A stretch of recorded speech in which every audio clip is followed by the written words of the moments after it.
चलो, good afternoon everyone. Hello.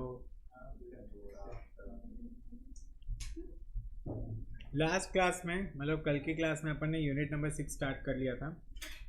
ठीक है, इस यूनिट में अपन दो टाइप के कॉन्ट्रैक्ट्स पढ़ने वाले हैं। एक है कंटिंजेंट कॉन्ट्रैक्ट और दूसरा है कॉजी कॉन्ट्रैक्ट। ठीक है, अब सुनना ध्यान से, कंटिंजेंट एंड कॉजी। कंटिंजेंट अपन ने क्या देखा था, सी कंटिंजेंट कॉन्ट्रैक्ट भी क्या होता है, इट इज अ कॉन्ट्रैक्ट।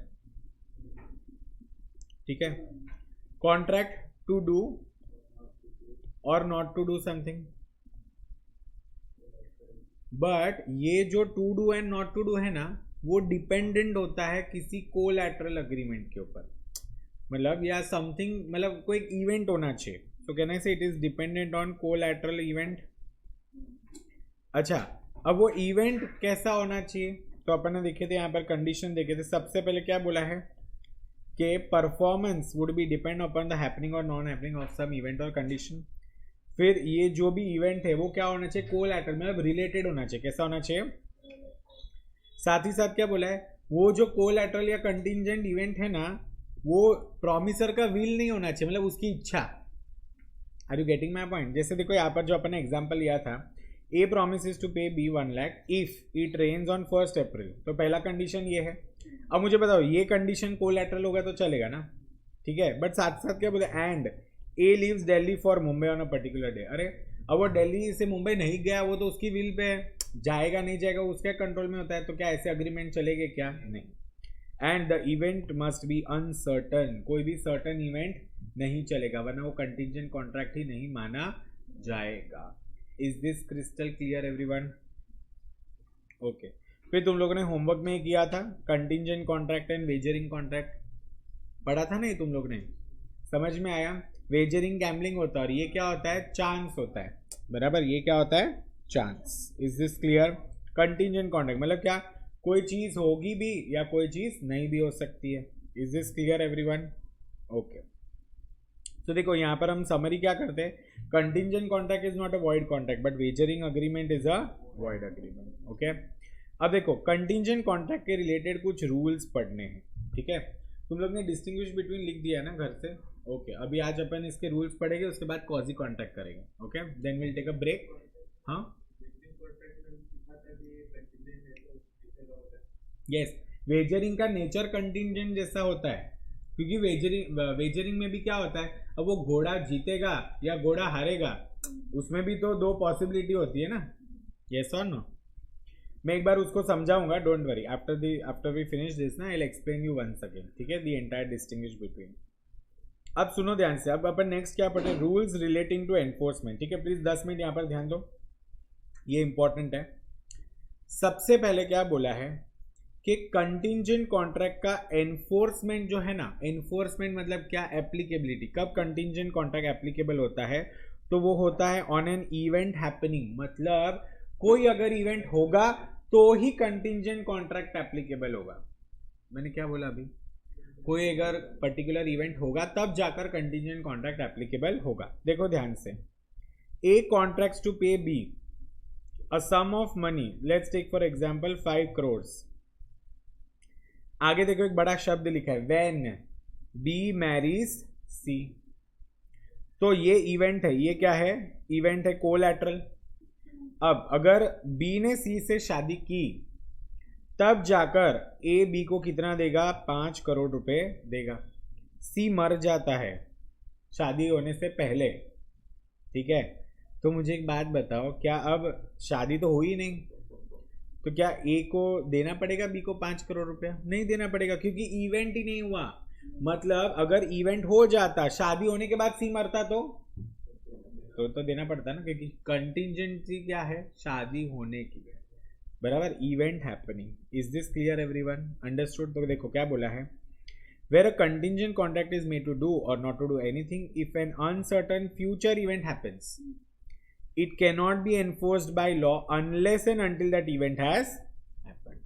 अब सपोज ऐसा होता है, if the event becomes impossible, तो such contract मतलब such contingent contracts become void। is this crystal clear everyone? पक्का समझ में आया? पहला तुम लोग को समझ में आया? अपन क्या पढ़ रहे हैं, रूल्स रिलेटिंग टू एनफोर्समेंट, मतलब कब कब, सिंपल हिंदी भाषा में बोलो, कब कब कंटिंजेंट कॉन्ट्रैक्ट लागू होता है। ठीक है, एक तरह से ऐसे तुम लोग याद रख सकते हो। दूसरा क्या बोला है, देखो ये तो क्या है, इवेंट हैपनिंग, एक कुछ ना होने पे भी तो कंटिंजेंट कॉन्ट्रैक्ट होता है ना। सो नेक्स्ट क्या बोला है, enforcement of contingent contract on an event not happening. So देखो, where a contingent contract is made to do और not to do anything if an uncertain future event does not happen, वो event नहीं होना चाहिए, बराबर। जैसे मैं ध्रुव को बोलता हूँ, ध्रुव नहीं, क्या नाम है तेरा, हर्ष, हाँ, मैं हर्ष को बोलता हूँ कि हर्ष अगर इस साल 2025 में बारिश नहीं हुई, बराबर, तो मैं तुझे 10 लाख रुपए दूंगा। अब ये इवेंट क्या है कि बारिश नहीं होनी चाहिए, अगर बारिश नहीं हो तो मुझे सच में देना पड़ेगा ना उसको पैसा। Are you getting my point? It can be enforce only when the happening of that event becomes impossible and not before. Is this clear everyone? अब देखो यहाँ पर क्या बोला है, P agrees to pay Q a sum of money for particular ship does not return, एक ship अगर return नहीं हुई तब वो उसको पेमेंट करेगा। The contract becomes enforceable only if the ship sinks, मतलब शिप अगर डूब गई तब जाके शिप रिटर्न नहीं आएगी, तब उसको क्या देना पड़ेगा, इसको पैसा देना पड़ेगा। तीसरा कंडीशन या तीसरा रूल क्या बोलता है, a contract would cease to be enforceable, मतलब क्या क्या उस कॉन्ट्रैक्ट को तुम एनफोर्स कर पाओगे, नहीं। If it is contingent upon the conduct of a living person, कोई इंसान, जो जिंदा इंसान के कुछ काम करने पे या कोई कंडक्ट पे अगर वो कॉन्ट्रैक्ट डिपेंडेंट है, and when that living person does something to make the event और कंडक्ट इम्पॉसिबल फॉर हैपन, बराबर। जैसे फॉर एग्जाम्पल लेते हैं, हर्ष ने मुझे बोला कि सर मैं आपको मेरा एक गोवा का बंगलो दे देता हूँ, ठीक है, मैं आपको एक गोवा का बंगलो बेचूंगा अगर आप मुझे मुंबई का घर दोगे, बराबर। तो सबसे पहले अगर मैं उसको मुंबई का घर दूंगा, मेरा मुंबई का घर दूंगा, तब जाके मुझे गोवा का बंगलो देगा। अब सपोज ऐसा होता है कि मैं मुंबई का घर सोहम को बेच देता हूँ, तो अब क्या मैं उसको दे पाऊंगा मुंबई का घर? नहीं ना। तो इन दैट केस क्या वो अपना वाला प्रॉमिस या कंटिंजेंट कॉन्ट्रैक्ट को एक्सरसाइज कर पाएगा? नहीं कर पाएगा। Is this clear? देखो ध्यान से, where A agrees to pay B a sum of money, B marries C. B ने क्या किया, सी से शादी कर, सॉरी, ए ने बोला बी को अगर तेरी शादी सी से हो जाएगी और बी और सी की शादी हो जाएगी तो ए बी को पैसा देगा। अब बी सी से शादी करे उससे पहले ही सी ने क्या कर लिया, किसी और के साथ शादी कर ली, सपोज डी के साथ शादी कर ली। अब मुझे एक बात बताओ, is there even a chance of possibility कि बी और सी की शादी हो सके? नहीं हो सकती है। मतलब क्या हो गया कि B and C marrying becomes impossible. अब ऐसे मत बोलना कि सी डी का डिवोर्स हो गया फिर उसके बाद शादी हो गई, वो सब सेकेंडरी है, बट देखने जाए तो अब इवेंट नहीं हो पाएगा ना, क्योंकि इम्पॉसिबिलिटी आ गई। इसलिए इन सच केस क्या होएगा, contract would cease to be enforceable, मतलब कंटिंजेंट कॉन्ट्रैक्ट अपन एक्सरसाइज नहीं कर पाएंगे। अब देखो यहाँ पर एक केस लॉ है, in Frost versus Knight the defendant promise to marry the plaintiff on death of his father, बराबर। डिफेंडेंट ने क्या प्रॉमिस किया था, उसके पप्पा मर जाएंगे तो वो शादी कर लेगी। The father was still alive, जब पापा जिंदा थे तभी उसने क्या कर ली, दूसरे किसी औरत के साथ शादी कर ली। So it was held that it had become impossible that he should marry the plaintiff and she was entitled to sue him for the breach of contract. Understood guys? Is this clear? चौथा क्या बोलता है, अब देखो यहाँ पर ना ये जो इसका पॉइंट है ना, ये इतना खुद ही सेल्फ एक्सप्लेनेटरी है कि तुमको लीगल लैंग्वेज याद रखने की जरूरत नहीं है, उधर भी सेम ही चीज बोलेंगे। और ये केस लॉ इंपॉर्टेंट है, केस लॉ। अब देखो मैंने क्या बोला, मैरिज कॉन्ट्रैक्ट में अगर इम्पॉसिबल होता है तो तुम ऐसे मत बोलना मुझे कि उनका डाइवोर्स करवा के फिर वो शादी करेगा तो करना पड़ेगा, क्या ऐसा सब नहीं होता है। Are you getting my point? Contingent on the happening of specific event within a fix time, जहां पर टाइम फिक्स्ड होता है और अगर वो फिक्स टाइम में वो इवेंट नहीं हुआ, कोलैटरल इवेंट नहीं हुआ, तो कहना है से कंटिंजेंसी निकल जाएगा, बराबर। मतलब कंटिंजेंट कॉन्ट्रैक्ट नहीं रहेगा। देखो क्या बोला है, A promise to pay B a sum of money if certain ships returns within a year, एक साल के अंदर शिप आई तब जाके A will be liable to pay the money to B. But suppose ship आती है 1 साल 2 महीने के बाद, अब क्या यहाँ पर वो कंटिजेंट कॉन्ट्रैक्ट एप्लीकेबल होता है? नहीं होता है. So the contract may be enforced if the ships return within a year and becomes void if the ship is burnt within a year. Is this clear? तो क्या बोला है देखना. If a specified uncertain event happens within a fixed time, becomes void at the expiration of fixed time. Understood? Understood क्या? जब fix time चला गया उसके बाद वो कॉन्ट्रैक्ट एक्सपायर हो जाता है. कौन सा कॉन्ट्रैक्ट? Contingent contract. हाँ, अब यहाँ पर क्या बोला है? अब देखो सेम चीज है, इवेंट हैपनिंग, और यहाँ पर क्या बोला है? Event not happening with in fix time. अगर कोई एक चीज विद इन फिक्स टाइम नहीं होगी तो इन दैट केस क्या होगा? Again it is a contingent contract. So क्या बोला है? A promises to pay B a sum of money if the ship does not return within a year. मतलब अगर 1 साल के अंदर अंदर शिप नहीं आई तो वो उसको पे करेगा. ठीक है. सो अब यहाँ पर क्या होता है? कॉन्ट्रैक्ट में be enforced if the ship does not return within a year और is burned within a year. समझा क्या? फिफ्थ वाला पॉइंट समझा तुम लोग को? सो देखो, if a specified uncertain event does not happen with in a fixed time, it may be enforced by law when the time fixed has expired. Understood. And last क्या बोला है? Contingent on an impossible event. Impossible event मतलब जो possible ही नहीं, तो वैसे भी void रहता है. सो देखो, कंटिजेंट अग्रीमेंट्स टू डू और not to do anything if an impossible event happens are void. अपन को हमेशा से पता है इम्पॉसिबल इवेंट हमेशा क्या होते हैं?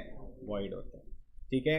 Weather the impossibility of the event is known और not known to the parties at the time when the agreement is made. ठीक है. एग्जाम्पल देखो, X agrees to pay Y 1 lakh if two straight lines enclose a space. अरे to straight line कभी भी एक space को बंद कर सकती है? नहीं कर सकती. कैसे भी स्ट्रेट लाइन बना वो हमेशा ओपन ही रहने वाली है. Are you getting my point? तो ऐसे भंगार अग्रीमेंट्स नहीं होते हैं. ठीक है. सो देखो, अब तक अपन ने कितने रूल्स देखे? टोटल हम लोग ने 6 रूल्स देखे. सबसे पहला क्या बोला है? एनफोर्समेंट का. ये रूल ऑफ एनफोर्समेंट है कंटिजेंट कॉन्ट्रैक्ट का. तो कंटिजेंट कॉन्ट्रैक्ट कब एप्लीकेबल होता है? अगर वो कॉन्ट्रैक्ट बनाया किसी इवेंट के हैपनिंग पे, या अगर वो कॉन्ट्रैक्ट बनाया किसी इवेंट के नॉन हैपनिंग पे, या तो जहाँ पर कंडक्ट से, या तो फिर वो एक लिविंग पर्सन उस इवेंट को इम्पॉसिबल कर देता है, या तो फिर जहाँ पर इवेंट होना चाहिए विद इन फिक्स टाइम, या तो फिर जहां इवेंट नहीं होना चाहिए with in fix time. And last बोला है इम्पॉसिबल इवेंट. बड़ा ही सिंपल सा ये है पूरा. 6 पॉइंट है. तुम लोग को बस फटाफट क्या करना है, इसको याद करना है और नोट्स बना लो. जितना हाईलाइट किया उतना लिख दो. Rules relating to enforcement. Kainat बोलेगी भगवान चालू हो गया आज का, है ना, लिखने का समारोह. चलो लिखो चुपचाप फटाफट. Rules relating to enforcement.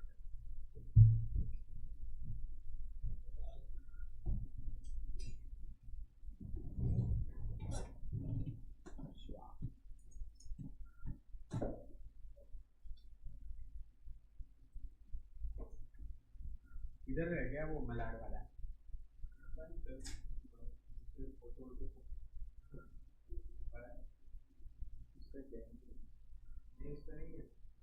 वाला वो उसको दोनों मलाडी करते हैं.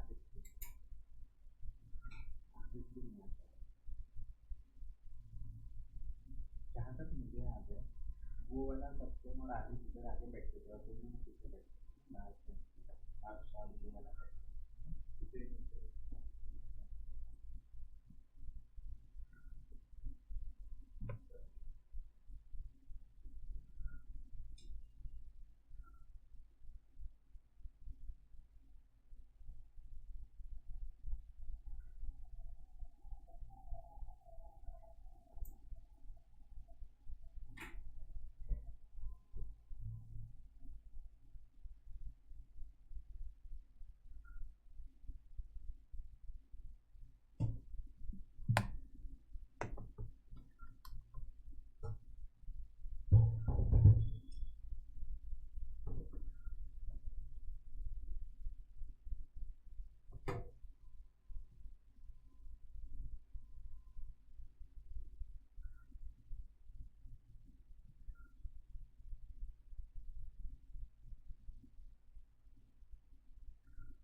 ये हो गया ना।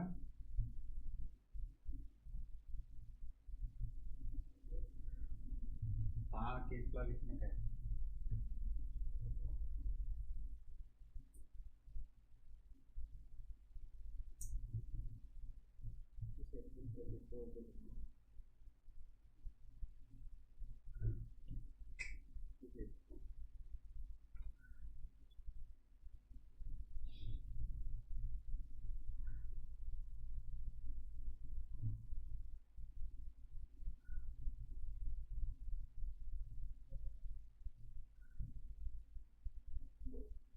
सबसे इंजेक्शन लेकर है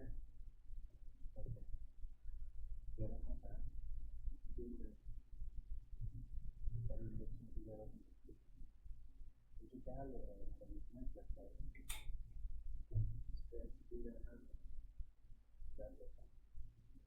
पूरी राउंड टाइट होती है,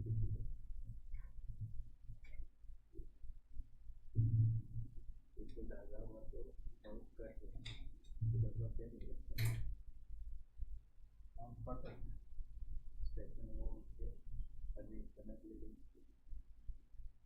और कर सकते हैं क्या है ना कि बात कर रहे होगा आप बड़े तरह से अच्छा एंजॉय कर रहे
कौन यूज करता है? स्कूल में है क्या?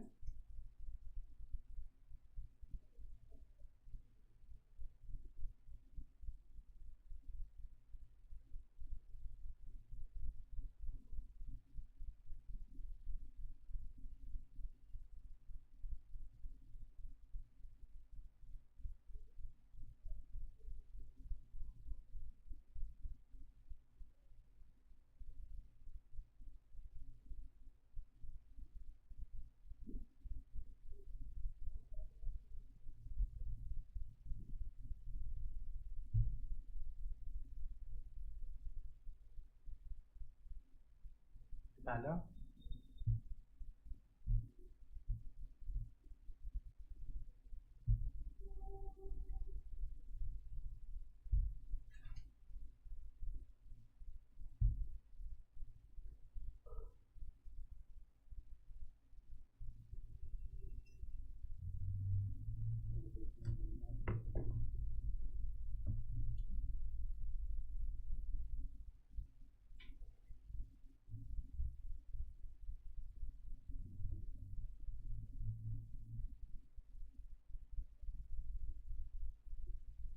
कौन सी बुक में याद करते हैं? साइंस साइंस और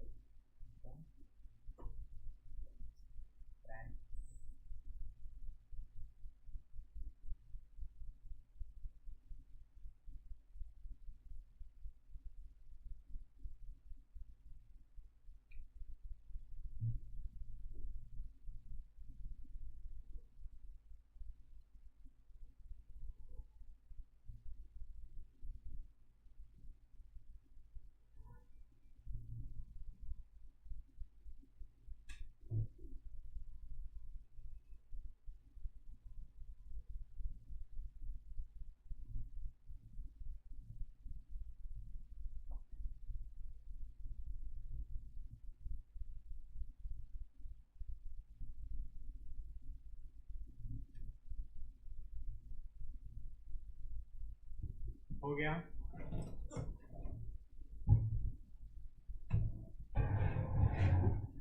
Let us go now to the next part of this particular unit, that is quasi contract.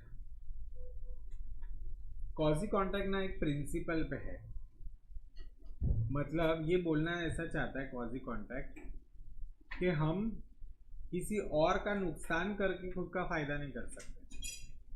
क्या बोला मैंने? हम किसी और का नुकसान करके खुद का फायदा नहीं कर सकते। तो देखो,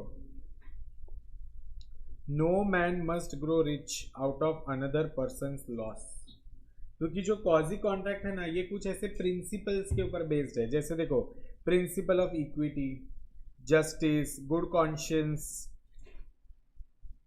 देखो ना, एक एग्जांपल देखो, T a tradesman leaves a good at C's house by mistake.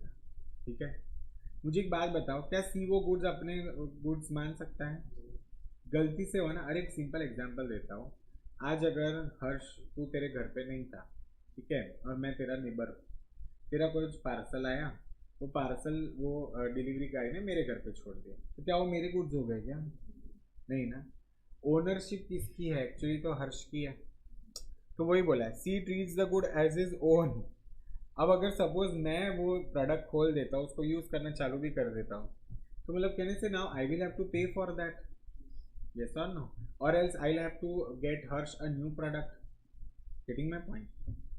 पता है कुछ ऐसे स्टोर्स रहते हैं जहाँ पर if broken it will be considered as sold, क्योंकि आज देखो तुम्हारी गलती हुई, तुमने उधर का कुछ भी मतलब ऑब्जेक्ट या कोई भी प्रोडक्ट तोड़ दिया, तो तुम्हारी गलती की वजह से वो लोग क्यों नुकसान भुगते? यस और नो, तुम्हारी गलती की वजह से वो लोग क्यों नुकसान भुगते? बराबर ना। सो क्या बोला है, देखो, A pays some money to B by mistake. अब कैसा होता है, हर्ष उसके फ्रेंड दर्शन को जीपे कर रहा था, बट गलती से मुझे आ गया, तो क्या मैं उसको बोलूँ थैंक यू सो मच? नहीं ना, I will have to return it to him ना। So it is really due to C, B must refund the money to. A fruit parcel is delivered under a mistake to R, who comes to the fruits thinking them as a birthday present. ठीक है, R must return the parcel or pay for the fruits. Although there is no agreement between R and the owner, yet is bound to pay as the law regards it as a quasi contract. तो तुम लोग को एक context पता चला कि quasi contract किस चीज पे है. क्वाजी कॉन्ट्रैक्ट का सिंपल मतलब है तुम किसी और के नुकसान से अपना फायदा नहीं बना सकते. Getting my point. सी यहाँ पर बोला है no man must grow rich out of another person's loss. So what is a quasi contract. ध्यान से सुनना. अब वैलिड कॉन्ट्रैक्ट, मुझे एक बात बताओ, एक वैलिड कॉन्ट्रैक्ट के अंदर सारे के सारे एलिमेंट्स होने चाहिए, एसेंशियल एलिमेंट्स, ठीक है, जैसे offer, acceptance, capacity, consideration, free consent, सब कुछ होना चाहिए, बराबर.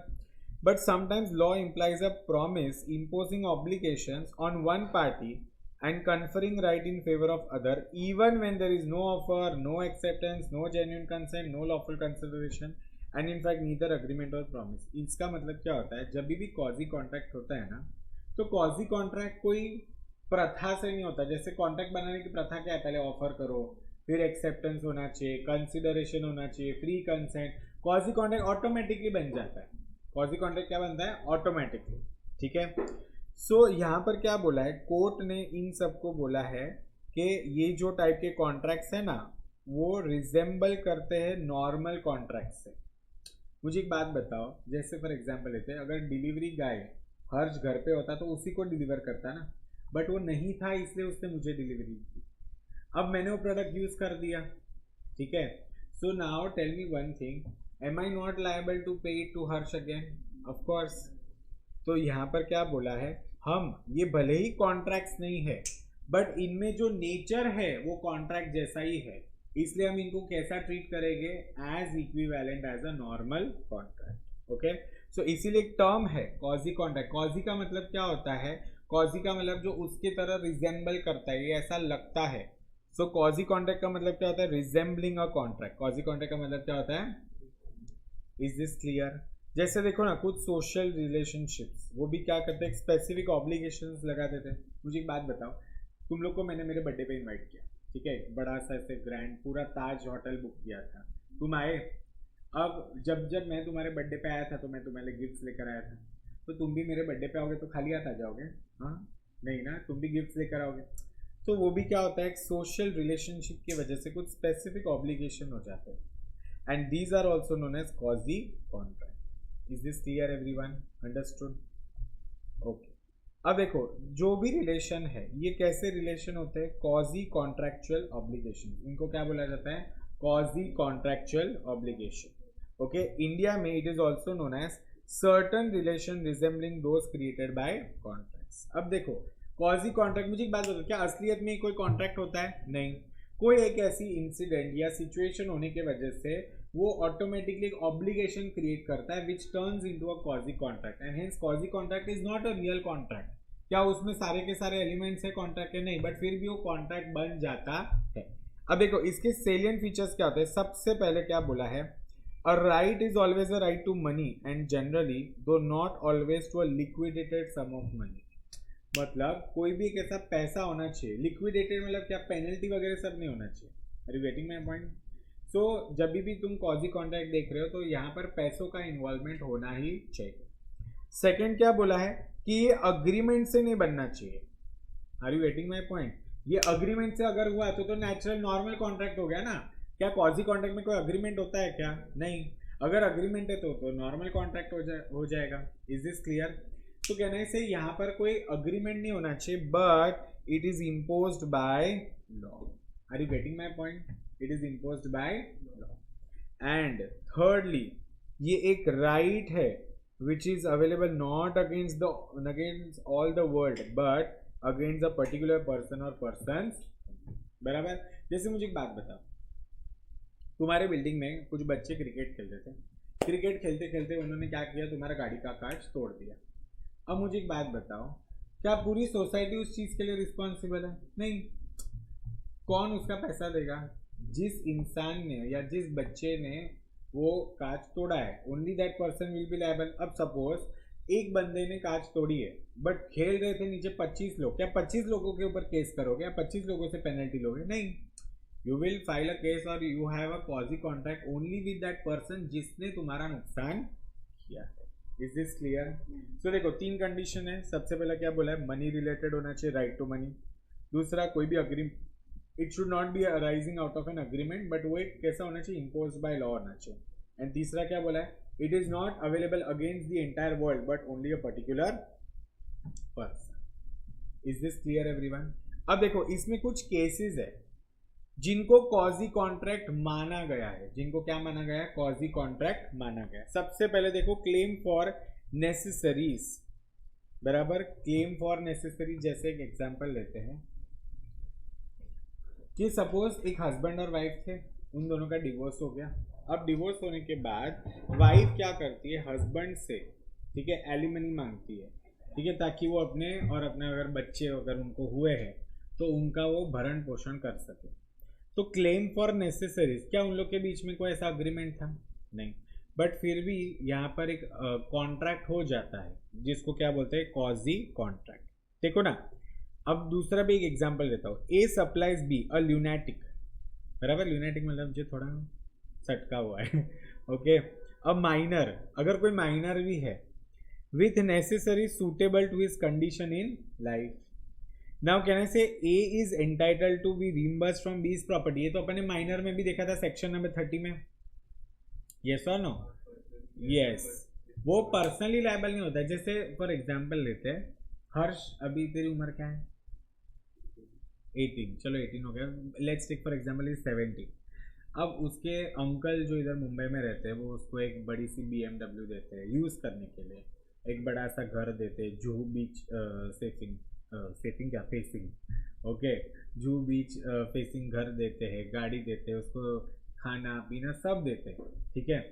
अब मुझे एक बात बताओ, जब ये बड़ा हो जाएगा तो अब उसके अंकल उससे पैसा भी तो वापस लेंगे ना. क्या दान धर्म थोड़ी कर रहे हैं, उसको नेसेसरीज दे रहे थे, ठीक है. तो अगर वो चाहते हैं कि वो हर्ष उनको सारा पैसा दे और हर्ष ना बोलेगा तो हर्ष की प्रॉपर्टी से यूज़ कर सकते हैं. वही चीज़ है कि claim for necessaries supply to a person incapable of contracting. एक माइनर, ल्यूनेटिक, या तो फिर डिस्क्वालिफाइड बाय लॉ, इन लोग के साथ कॉन्ट्रैक्ट नहीं कर सकते. बट इसमें क्या होता है, जिस भी पर्सन ने कोई भी बेनिफिट प्रोवाइड किया है वो इन रिटर्न उनसे वो क्लेम कर सकता है. सो दिस अराइजेस और this amounts to a quasi contract. क्या कोई कॉन्ट्रैक्ट था सच? नहीं. बट बिकॉज कोई ऐसा एक सिचुएशन है जिसकी वजह से एक ऑब्लिगेशन क्रिएट हुआ और सामने वाले पर्सन को राइट मिला. इन दिस केस हर्ष के अंकल को एक राइट मिला कि वो हर्ष की प्रॉपर्टी बेच के भी अपना पैसा वसूल कर सकते. Understood? Only in case of necessaries. समझ में आया? नेसेसरीज ही होना चाहिए. BMW कोई नेसेसरी नहीं है. हाँ, अगर उसको साइकिल देते तो वो एक नेसेसरी आ जाती है, ठीक है. सेकंड क्या बोला है, payment by an interested person. Interested person मतलब क्या, जैसे फॉर एग्जांपल मेरा और मेरे भाई का, हम दोनों का एक केस चल रहा है, ठीक है. मतलब मेरे भाई का एक केस चल रहा है बेसिकली कोर्ट में. अब कोर्ट में केस चल रहा है तो उसके पास ना लॉयर को देने का पैसा नहीं है, ठीक है. तो मैंने मेरे भाई को बोला, तुझे कहाँ लॉयर की ज़रूरत है, मैं भी हूँ ना लॉयर, तो मैं तेरा केस लड़ता हूँ. अब तभी उसके पास, बेचारे के पास पैसे नहीं थे, तो मैंने फ्री में केस लड़ा. मुझे एक बात बताओ, मैंने केस जितवा दिया. केस जितवाने के बाद उसको मिले 10 करोड़ रुपए. तो don't you think now I have a right to claim for it? मतलब because now I am an interested person, that's why. So देखो क्या बोला है, B holds a land in Bengal on a lease granted by A, the zamindar. So who is the zamindar? A is the zamindar and B is the lessee. The revenue payable by A to the government being in arrear. मतलब ये जो जमींदार था उसने government को rent revenue नहीं पे किया था, मतलब टैक्स नहीं भरा था, प्रॉपर्टी टैक्स होता है ना. His land is advertised for sale by the government. अब गवर्नमेंट क्या करेगी, उसकी जमीन बेच डालेगी. Under the revenue law, the consequence of the sale will be the annulment of B's list. मतलब देखो B को जगह खाली करना पड़ेगा. अब B को क्या करना था, ये जमीन ना बिके, इसलिए उसने क्या किया कि उसने गवर्नमेंट को वो पैसा दे दिया, ठीक है. जो भी टैक्स देना बाकी था, प्रॉपर्टी टैक्स वगैरह, वो क्या कर दिया, B ने पे कर दिया. सो नाउ मुझे एक बात बताना, ये जमींदार को B को पैसा तो देना ही पड़ेगा ना, क्योंकि ये तो क्या है, लीज पे है. असली ओनर कौन है, ए है. अब मुझे एक बात बताओ ना, देखो फॉर एग्जांपल हर्ष बाइक चला रहा था, उसने सिग्नल तोड़ा, ठीक है, तो पांडु ने हमको पकड़ा। अब पीछे मैं भी बैठा था ना, जेल में जाते तो दोनों को लेकर जाता वो। अब क्या होता है, तभी हर्ष के पास पैसे नहीं थे तो मैंने वो पेनल्टी भर दिया 500 रुपया। Don't you think Harsh is liable to pay me back? So that is also it is known as payment by an interested person. Is this clear? बराबर। नेक्स्ट क्या बोला है, obligation of person enjoying benefits of non gratuitous act. इसका मतलब क्या होता है, सुनना ध्यान से। इधर एक बढ़िया सा केस लॉ भी है। मुझे एक बात बताओ, अपन ने एक एग्जाम्पल देखा था, a tradesman leaves goods at B's house by mistake. ठीक है, ए ने क्या किया, बी के घर पे गलती से वो सामान रख दिया। बी ने वो गुड्स को अपने आप खुद के गुड्स मान लिए। ठीक है, अब मुझे एक बात बताओ, उसको ए को पेमेंट करना पड़ेगा, बराबर। अब सुनो ध्यान से, यहाँ पर क्या हुआ है, where a person lawfully does anything for another person और delivers anything to him not intending to do so. क्या ए को बी को सामान देना था? नहीं। सो ग्रेटिट्यूसली, मतलब मुझे एक बात बताओ, जब हर्ष घर पे नहीं था और उसका पार्सल मैंने लिया था, तो क्या हर्ष ऐसा चाहता था कि वो क्या मेरे लिए गिफ्ट था? ग्रेटिट्यूस मतलब क्या, out of love and affection. क्या उसने जानबूझ के ऐसा किया क्या, वो पार्सल मेरे घर पे डिलीवर कर रहा है और बोलता है सर ये रखो, ये आईफोन नया आपका है? ठीक है, नहीं, ऐसा नहीं था। And such other person enjoys the benefits thereof. मैंने क्या किया, पार्सल को खोल दिया, मस्त फोन में अपना सिम कार्ड डाल दिया और मैं तो यूज करने लग गया। The latter is bound to pay compensation to the former in respect of और to restore the thing so done और डिलीवर्ड। मतलब क्या होता है, अब देखो ये जो फोन है ये इसने खुद के लिए मंगाया था, मैंने वो बॉक्स खोल दिया, मेरा सिम कार्ड डाल दिया, मैं मस्त फोन यूज कर रहा हूँ, तो can I say now I will have to pay the money to him? Yes और no guys? So it is thus follows that for a suit to succeed, बराबर, मतलब क्या, हर्ष ने जो मेरे पे केस किया है वो सक्सेसफुल होने के लिए 3 कंडीशन सेटिस्फाई होनी चाहिए। सबसे पहले that he had done the act और had delivered the thing lawfully, बराबर, ऐसे नहीं कि छुप के रख दिया और मुझे पता ही नहीं था। That he did not do so gratuitously, मतलब क्या उसने out of love and affection किया था? नहीं। एंड तीसरा क्या बोला है, the other person has enjoyed the benefit of it.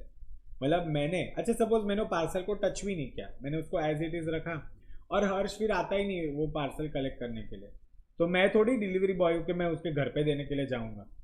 Are you getting it और नो?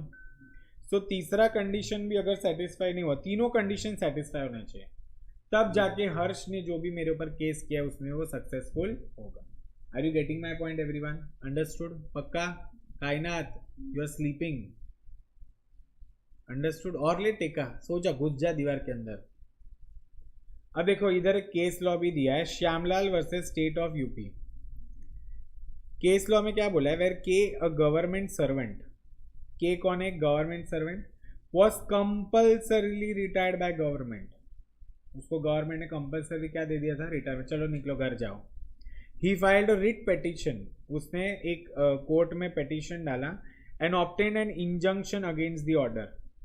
ठीक है, ही वॉज रीइंस्टेटेड, मतलब क्या, देखो क्या वो खुद से गया था क्या, मतलब उसका एज हो गया था जाने का? नहीं, उसको गवर्नमेंट ने कंपल्सरी रिटायर कर दिया था, तो उसने एक पिटीशन लिखा कोर्ट में और उन्होंने उसके फेवर में जजमेंट दे दी। अब ही वॉज रीइंस्टेटेड, उसको वापस क्या किया, उसके पोजीशन पे उसकी जॉब दे दी। मुझे एक बात बताओ, जितने महीने वो जॉब पे नहीं था उसका भी तो पगार मिलना चाहिए ना उसको? यस और no? And was paid salary but was given no work, and in mean time the government went on appeal. The appeal was decided in favor of the government and K was directed to return the salary paid to him during the period of reinstatement. Is this clear? अब देखो suppose ऐसा होता है कि ए ने ये जो बंदा है के, ठीक है, उसको गवर्नमेंट ने वापस नौकरी पे रख दिया क्योंकि उसने कोर्ट में अपील दिया था। अब गवर्नमेंट ने भी ना कोर्ट में एक और केस किया कि हमने इसको इसलिए निकाला है, और सपोज बाद में ऐसा होता है कि गवर्नमेंट के फेवर में केस आ जाता है, मतलब गवर्नमेंट जीत जाती है, तो उसको जितना पैसा दिया था ना वो उससे वापस ले लिया। Is this clear? सो इसमें दोनों केस पॉसिबिलिटी होती है। पहले तो उसको अगर फालतू के रीजन से निकाला होता तो जितने पीरियड के लिए उसको बर्खास्त किया है जॉब से उसका भी सैलरी देना पड़ता। अब सपोज अगर उसको वापस ले लिया और बाद में भी केस चालू है और गवर्नमेंट जीत जाती है तो उसको जितना सैलरी दिया है उससे वापस कलेक्ट किया जाएगा। अल्टीमेटली देखो, याद करो कॉजी कॉन्ट्रैक्ट में अपन ने सबसे पहले क्या देखा था कि किसी का नुकसान करके तुम खुद का फायदा नहीं कर सकते। नेक्स्ट, ये तो बड़ा इंटरेस्टिंग है, responsibility of finder of goods है। ये इंटरेस्टिंग है और ये एग्जाम में आता है, वेरी वेरी इंपॉर्टेंट। बराबर, जैसे फॉर एग्जाम्पल कि लेट्स टेक फॉर एग्जाम्पल सत्यम का ना एयरपॉड क्लास में छूट गया था, ठीक है। वो ओरिजिनल एप्पल का 22-25 हज़ार का एयरपॉड्स था। अब सत्यम ने क्या किया कि सत्यम ने मुझे फ़ोन किया और मुझे पूछा, सर देखो ना मेरा कोई एयरपॉड गुम हो गया या नहीं, वॉट एवर इट इज़। तो उसके पहले मुझे पता था, मुझे मिल गया था, बेंच पे उसका एयरपॉड पड़ा था। तो सबसे पहले मुझे एक बात बताओ, बिकॉज वो एयरपॉड मुझे मिला था तो मुझे उसका ध्यान रखना चाहिए, महंगी चीज़ है, वो मेरे पास ही, मेरे कस्टडी में ही रहना चाहिए। सबसे पहले देखो क्या बोला है, to take proper care of the property as the man of ordinary prudence would take. क्या मैं रंगा जी को बोलूँ चलो कैच खेलते हैं एयरपॉड से? नहीं ना। No right to appropriate the goods. क्या मैं वो एयरपॉड्स बेच दूँ या कुछ भी कर लूँ उसके साथ, चलेगा क्या? And to restore the goods if the owner is found. अब देखो नेक्स्ट दिन जब सत्यम आया तो मेरी रिस्पॉन्सिबिलिटी है ना उसको वो देने को रिटर्न। ऐसे बोलूँ नहीं अब ये तो मेरा हो गया, मेरे को मिला तो मेरा हो गया, ट्रेजर एंड चल रहा है क्या? समझ में आया क्या? इसको क्या बोलते हैं, फाइंडर ऑफ गुड्स की क्या रिस्पॉन्सिबिलिटी होती है। Understood guys? अच्छा मुझे एक बात बताओ, जब सत्यम का वो जो एयरपॉड मेरे पास था तो क्या मैं उसके ऊपर वो ओनरशिप क्लेम कर सकता हूँ? नहीं कर सकता ना। क्या मैं उसको यूज़ कर सकता हूँ? नहीं कर सकता। मैं एज अ एजेंट बस उसको पकड़ के रख सकता हूँ, उसकी रक्षा कर सकता हूँ और कुछ भी नहीं कर सकता। उसको क्या बोलते हैं, बेलमेंट भी बोलते हैं। क्या बोलते हैं? बेलमेंट। मतलब मेरे कस्टडी में है। अब जैसे देखो ना, फॉर एग्जांपल मैंने क्या किया कि मेरे कुछ सोने के मतलब चेन रिंग्स वगैरह सब था, वो मैंने गिरवी रखा एक सोनार के पास और उधर से मैंने लोन लिया। मुझे एक बात बताओ, क्या वो सोनार मेरे ऑर्नामेंट्स को मेल्ट करके उससे कुछ नया बनाकर बेच सकता है क्या? नहीं। तो why? Because he is holding them just as a bailment, मतलब एज अ बेलर वो उसको होल्ड कर रहा है। Are you getting my point? Bailee hold कर रहा है। चलो यहाँ पर देखो एक और केस लॉ है। क्या बोला है, Hollins versus Howler. H picked up a diamond on the floor of F's shop and handed over the same to F to keep till the owner was found. एक डायमंड मिला उसको एक दुकान में और वो दुकान के मालिक को ही दिया कि भाई तू रख, जब तक इसका ओनर आता नहीं है वो किसके पास रहेगा? F के पास रहेगा। Is this clear? किसने उठाया था? H ने उठाया था। In spite of the best effort, the true owner could not be traced. After lapse of some weeks, H tendered to F the lawful expense incurred by him and requested to return the diamond to him. मतलब क्या, H ने बोला एक काम करो, जो भी खर्चा है वो मैं आपको दे देता हूँ, ये डायमंड मुझे दे दो, ठीक है, क्योंकि उसको मिला था। अब एफ बोलता है कि नहीं मैं तो ये नहीं करूँगा। मुझे एक बात बताओ, क्या वो एफ का डायमंड था? नहीं। Held F must return the diamond to H as he was entitled to retain the goods found against everybody except the true owner. सबसे पहले किसको मिला था? एच को मिला था। तो ट्रू ओनर अगर नहीं मिलता है तब तक वो डायमंड किसकी रिस्पॉन्सिबिलिटी है? एच की है। Are you getting my point? देखो, P a customer in the shop puts down a brooch worn on her coat and forgets to pick it up and one of D's assistant finds it and puts it in the drawer over the weekend. मतलब क्या, एक लड़की का brooch गिर गया था, अच्छा खासा डायमंड का था, तो जिस दुकान में था ना वो दुकान के एक आदमी ने उसको क्या कर दिया, ड्रॉवर में रख दिया। It was discovered to be missing. अब वो आई वो लड़की वापस से। अब मुझे एक बात बताना, can I say D was held to be liable in absence of the ordinary care which a prudent man would have taken. अब क्या उसको ऐसे ड्रॉअर में रख देना चाहिए था? नहीं, उसको संभाल के रखना चाहिए था। बराबर। अपन ने देखा ना, जब भी फाइंडर ऑफ गुड्स मतलब पहले तो गुड्स घूमने चाहिए, घूमेगा ही नहीं तो कैसे मिलेगा? बराबर। उसके 3 कंडीशंस होते हैं। सबसे पहले उसका ध्यान रखो, दूसरा क्या बोला है, not to appropriate the goods, क्या वो अपना गुड्स मान सकता है? नहीं। एंड तीसरा क्या बोला है, जैसे उसका ओनर दिख जाए तो उसको वापस लौटा। समझ में आया क्या गाइस? यस और नो? नेक्स्ट केस क्या बोलता है, मनी पेड बाय मिस्टेक और अंडर कोअर्जन। ये तो अपन ने बहुत बार पढ़ा है। गलती से जैसे मैंने सपोज सोहम को 500 के बदले 5 लाख रुपए ट्रांसफर कर दिया तो उसकी रिस्पॉन्सिबिलिटी बनती है ना बाकी का मेरे को पैसा देने का। या जबरदस्ती सोहम ने मेरे गले नहीं सर पे बंदूक रखी थी, बोले चलो पूरा का पूरा अकाउंट खाली करो, तो मैंने क्या किया, डर के मारे तभी उसको सारे पैसे दे दिए, बराबर।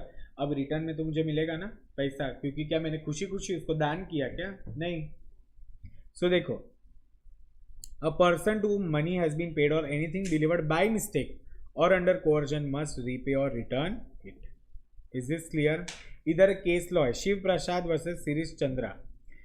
Every kind of payment of money or delivery of goods for every type of mistake is recoverable। तुम सामने वाली पार्टी से उसको रिकवर कर सकते हो। अब देखो इधर एक मस्त एग्जाम्पल के फॉर्म में केस लॉ दिया है। A payment of municipal tax was under mistaken belief और because of misunderstanding of the terms of lease can be recovered from the municipal tax authority. अरे तुमको पता है इनकम टैक्स भी जब तुम पे करते हो, सपोज तुमने ज्यादा टैक्स भर दिया तो तुम्हारे पेरेंट्स और तुम भी आगे जाके तुम रिफंड क्लेम करते हो। जैसे फॉर एग्जांपल अब जो मेरी इनकम है उसके ऊपर मैं पूरे साल का 1.5 करोड़ टैक्स भरता हूँ, ठीक है।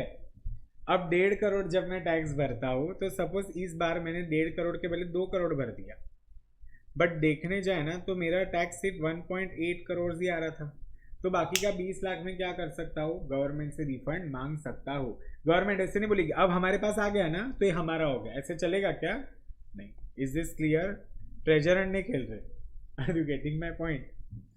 चलो यहाँ पर और बहुत सारे सिमिलर केस लॉज दिए, और लास्ट जो है एक distinction between a quasi contract and a normal contract. मैंने तुम लोग को स्टार्टिंग में बताया था कॉजी कॉन्ट्रैक्ट के अंदर कोई भी essential elements of a contract नहीं होते हैं, it is just imposed by law. Whereas यहाँ पर क्या होते हैं, एसेंशियल्स प्रेजेंट होते हैं and it is created by consent. Is this clear? So देखो अपन ने सबसे पहले समझा कि भैया कॉजी कॉन्ट्रैक्ट क्या होता है, उसके बाद अपन ने देखा कि कौन से ऐसे सिचुएशन है जिनको कॉजी कॉन्ट्रैक्ट माना जाएगा। तो टोटल 5 सिचुएशन है। सबसे पहले क्लेम फॉर नेसेसरी सप्लाइड, उधर अपन ने माइनर वाला एग्जाम्पल देखा है। Payment by an interested person, बराबर, जैसे मेरा फायदा है इसलिए मैं पेमेंट कर रहा हूँ, ठीक है। जैसे I will give you one more example of this particular situation, ठीक है। जैसे अभी जिस घर में मैं भाड़े पे रह रहा हूँ ना, उधर के ओनर ने ना सोसाइटी का मेंटेनेंस नहीं भरा था, तो सोसाइटी वालों ने क्या किया पता है, हमारे घर का पानी काट दिया, मतलब पानी बंद कर दिया, ओके। अब मुझे एक बात बताओ, सपोज मेरा जो ओनर है वो मेंटेनेंस नहीं भरता है, तो मुझे तो भरना पड़ेगा ना, क्योंकि मैं उस घर में रह रहा हूँ। तो मैंने उसका वो मेंटेनेंस भर लिया 50,000 रुपया। अब मैं मेरे ओनर को मंथली रेंट भी कितना देता हूँ, लेट्स टेक फॉर एग्जांपल 50,000।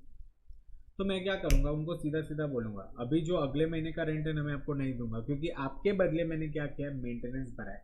क्योंकि देखो as per the lease agreement जो घर का मेंटेनेंस होता है वो ओनर ही भरता है, बराबर। जो रेंट पे आया टेनेंट नहीं भरता कभी भी। Is this clear everyone?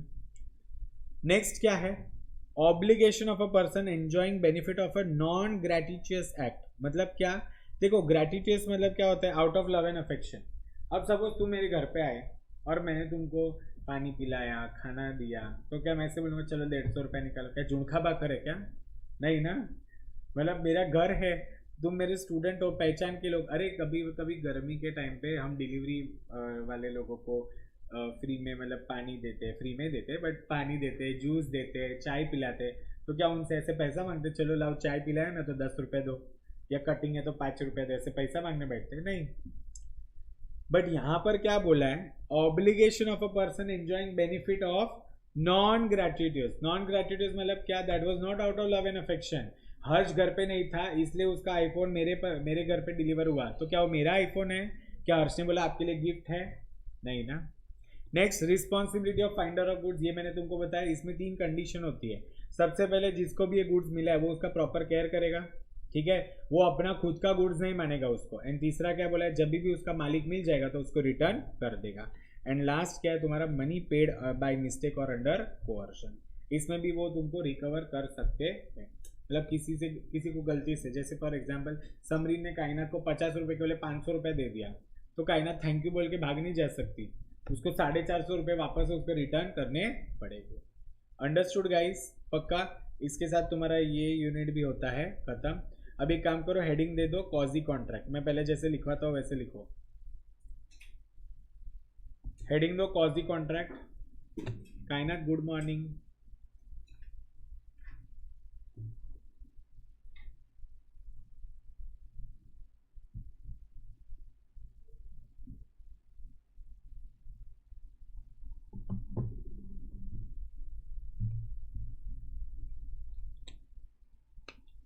Heading दिया क्वाजी कॉन्ट्रैक्ट.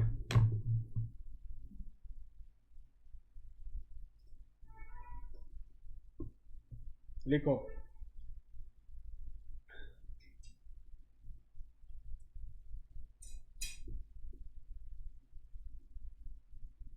एक minute.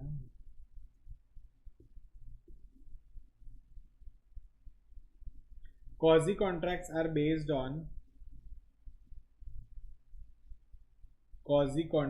based on principles of equity,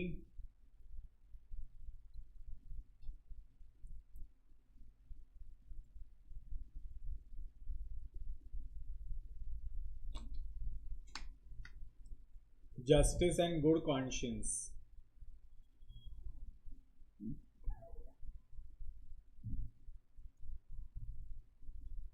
It says, full stop, continue. It says, no man must grow rich.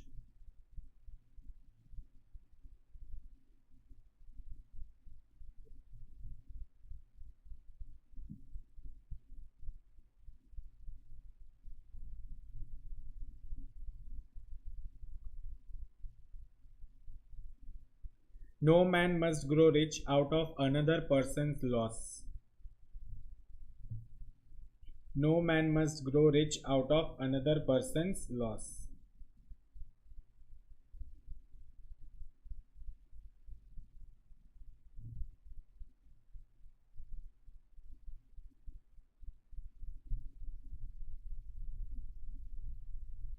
लिखो.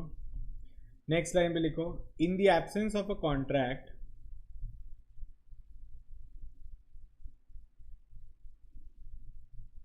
in the absence of a contract, when certain social relationships, in the absence of a contract, when certain social relationships give rise to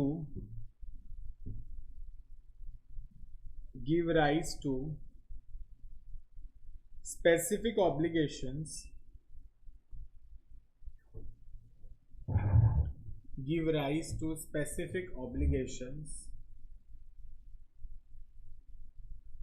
to be performed by certain persons,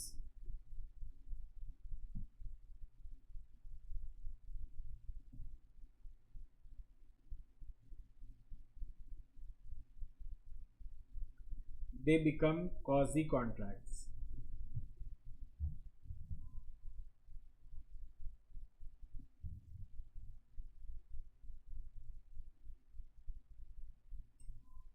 next line पे लिखो. They are not contract in strict sense.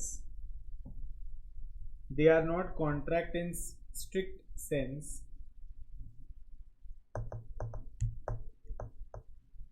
but the court recognizes them.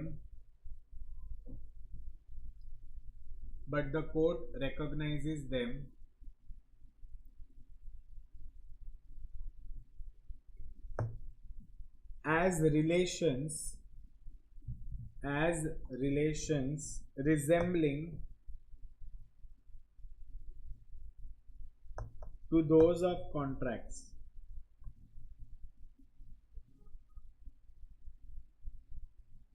Hence the term quasi contracts.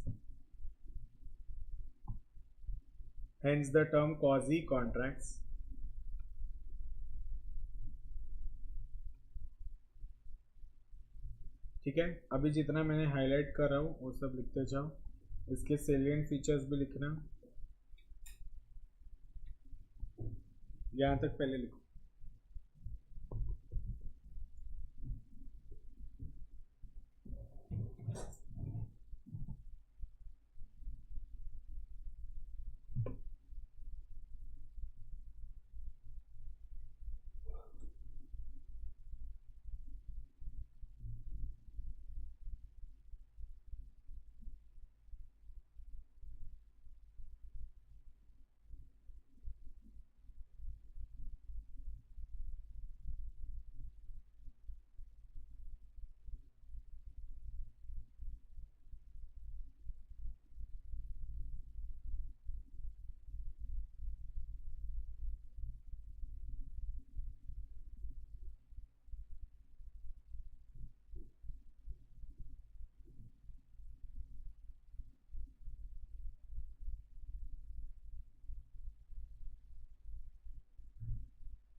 गया, चलो अभी आगे।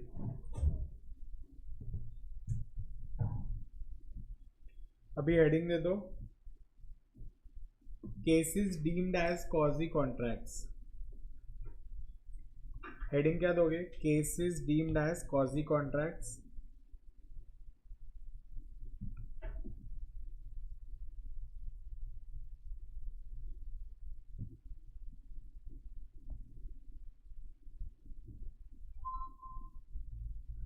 उसके अंदर सबसे पहले सेक्शन 68 लिखो।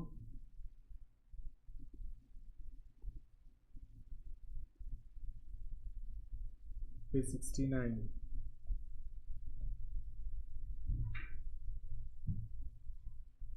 जितना हाईलाइट किया उतना लिखो।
पॉइंट नंबर सी लिखो, सेक्शन 17।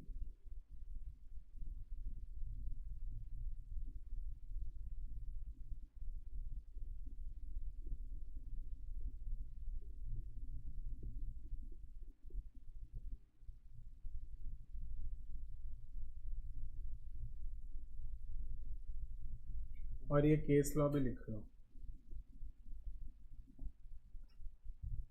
पूरा ही लिखना पड़ेगा सेक्शन 17।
नेक्स्ट सेक्शन 71 भी लिखना है और उसमें ये केस लॉ लिख देना।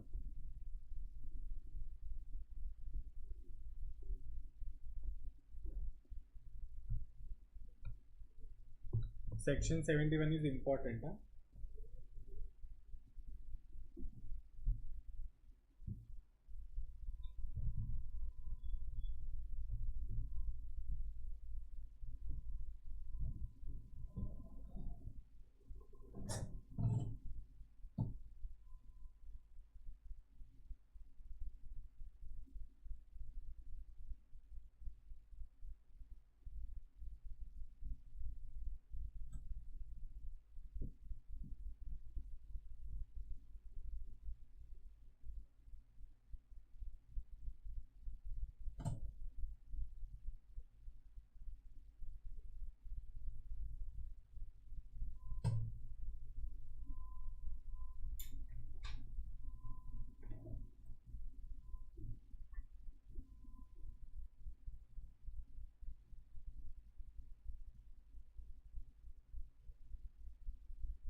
तुम्हारा 6 यूनिट है ना कॉलेज वाला।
लास्ट सेक्शन लिखो, सेक्शन नंबर 72, जितना हाईलाइट किया बस उतना ही लिखो, सारे केस लॉज लिखने नहीं बैठना है, ठीक है।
Let's take a break.